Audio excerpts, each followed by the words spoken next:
Cyril was one of the main theologians of his time. We'll be checking out his 12th lecture that brings up the 70 weeks. He says, "But we seek still more clearly the proof of the time of his coming. For man being hard to persuade, unless he gets the very years for a clear calculation, does not believe what is stated. What then is the season, and what the manner of the time? It is when, on the failure of the kings descended from Judah, Herod, a foreigner, succeeds to the kingdom." So he's got Herod the Great part of his scheme working here. He continues, "The angel, therefore, who converses with Daniel says, and do thou now mark the words."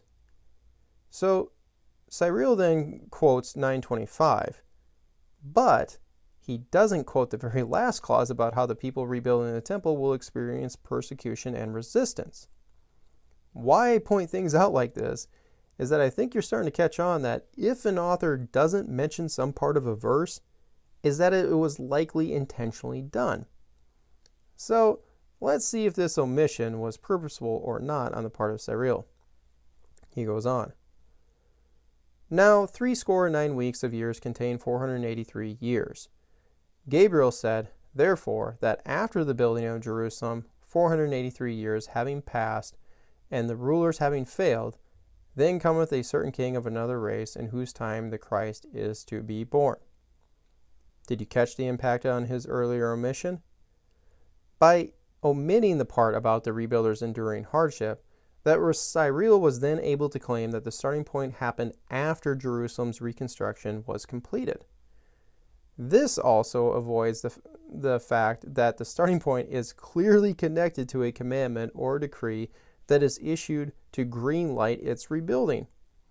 So basically, he only wants to use the middle piece of verse 25 to prove his system and that it was predicting the birth of the Messiah. Cyril places the starting point as Darius the Mede's 6th year in the first year of the 66th Olympiad. If this sounds familiar, it's because of what we saw earlier with Eusebius. But he said it was the 2nd year of Darius and not the 6th, by referring to the multiple Old Testament passages about the construction resuming in the 2nd year. But Cyril said the 6th year, and the reason why is because he was going off of Ezra 6:15 that said that the second temple's construction was finished in the 6th year of Darius, and just like Eusebius, equated Darius the Mede with Darius the Great, and extends from there to Herod the Great in the 186th Olympiad. This again dates the 69 weeks endpoint well before Jesus' birth. And even though Cyril said that this was a proof, was that I suspected that he doubted this system, as he knew there were other competing systems out there.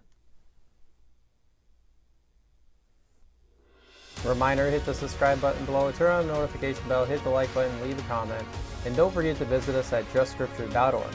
But in the meantime, stay salty.